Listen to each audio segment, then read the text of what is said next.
got some other music back there too. This is another one. This is, when I listened to this tape, I couldn't believe it. And every time I listen to it, I still can't believe it.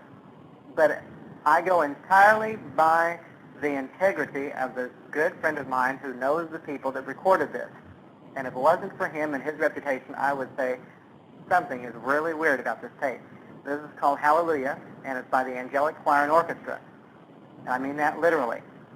What happened was, and as related to me by Dr. Schneider from Kansas City, a group of 7 people in Kansas City got together for choir practice. Have you heard this? Anybody heard this? Okay, a few people have.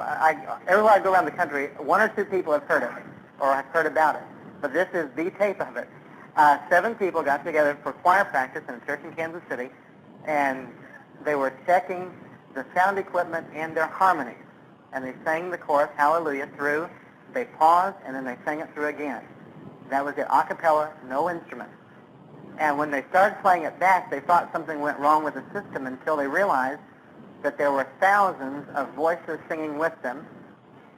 There was a harp, bass guitar, trumpets, all sorts of things in there. And then during the time that they had paused, there's a solo,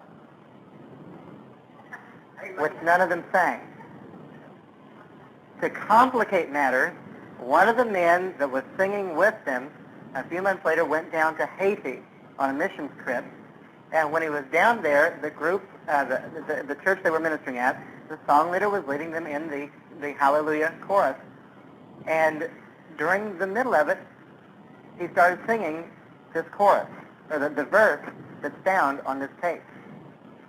And he went up to the song director afterwards, who didn't speak any English, and asked him where he got the words to that verse that he sang.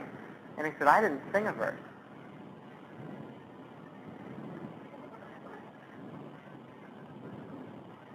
How can you explain it? You can't. But I have a friend in Lubbock, Texas. I'll be with him next week, and he's a music professor. And he listened to this tape, and he said, Claude, there are voices on there that are higher than the human vocal range can go. And they are sustained for a longer time than what the human voice can sustain one note with that much clarity. And so there is no other explanation for it except